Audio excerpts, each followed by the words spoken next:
Hi friends, and welcome back to Gardening Suburbia. My name is Amanda and I wanted to do an introduction video finally. I started my channel Gardening Suburbia about June 7th of 2022, I believe.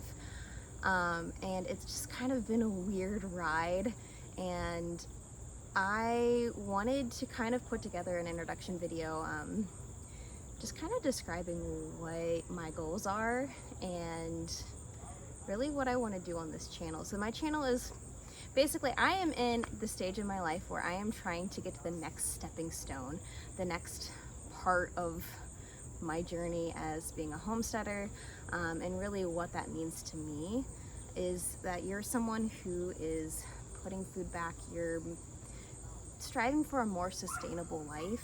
I don't really mean self-sustainable, because I really do believe that community is a lot of what gives us stability.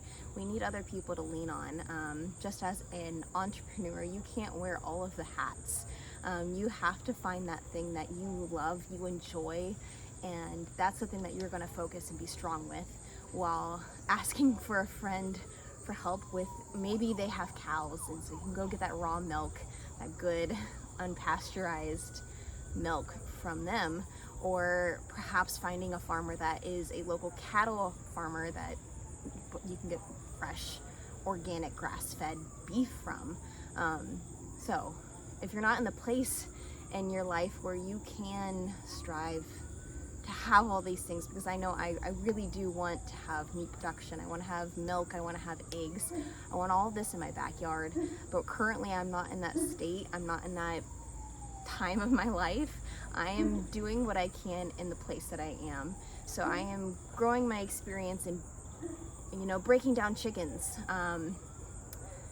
They're already processed, so I'm not doing that quite yet, and there will be a time in my life where I will have to learn how to cope with that. But I want to grow my experience. I want to have these skills built up to a point where once I get into that place in my life, that I will be more comfortable. It still will be uncomfortable because there's going to be so much still to learn. Got a little bee friend. But that way I am more comfortable. And so I really wanted to share a poem with you guys that I wrote. I was on my way to work.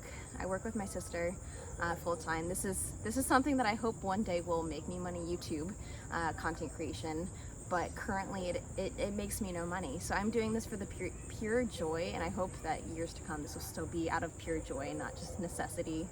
But I was on my way to work, and it was raining, and it was dreary, and it was just so beautiful. I had no music on in my car, and I was just feeling so inspired.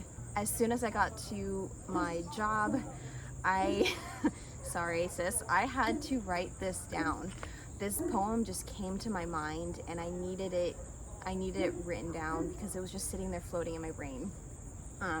So I'll give you some backstory before starting this. So my grandfather, my paternal grandfather, he played a really big part in my life growing up, and he honestly,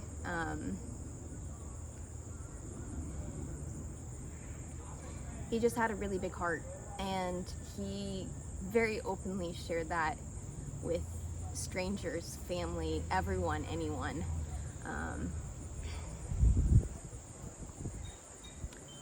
One of his biggest gifts was creating with wood. I just remember there was one summer where I had asked him if I could build a dresser with him, and so for the summer I would go and hang out with my grandfather, probably 13 years old, and we would create, well, he allowed me to design this dresser. I made this big, long, short dresser, 6-drawer, shaker style, very simplistic, no stain, just polyed it.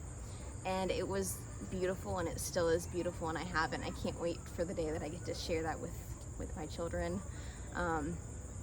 But he had a big heart, and he loved sharing with people, and there's just so much that I learned from him, and I'm just so thankful for the time that I did have with him. I want to go ahead and dedicate this poem to my grandfather on my paternal side. He really does have a special place in my heart, and I have been blessed with so many wonderful grandparents that it's not even funny. So I'm going to go ahead and read this poem. The smell of freshly cut wood brings me back to my grandfather's workshop, where he taught me to love openly, that it's okay to let your mind wander to the unknown, and that with a head full of gray, you can climb the tree like the little ones who look up to you. To continue daydreaming despite the no's that pile on your shoulders, I will continue to dream of firewood crackling in the hearth, the smell of roasted coffee swirled into a cup with green leaves draping overhead, the weather-worn tile underfoot, the quiet chatter of unknown individuals, full of aspirations, grows more extensive in the room's warmth. So I continue to daydream of the day that this will be my reality. The day that I can look out into the room and know that my grandfather and those before him are smiling down on me. I will continue to hand-carve the path before me until I am fulfilled and happily pass my legacy on to those who come after me. I want to take this time to thank you guys for giving me a platform to go ahead and authentically share my journey in homesteading on my little backyard, and I thank you for just following along. I really want to authentically show who I am and portray that for you guys. My life is a journey just like everyone else's, and this is where I am at currently, and I hope in 5 years, you know, I've climbed to a different level of my goals, and I continue to make new goals and grow my aspirations, you know, unbounded by restrictions of what can and cannot be done.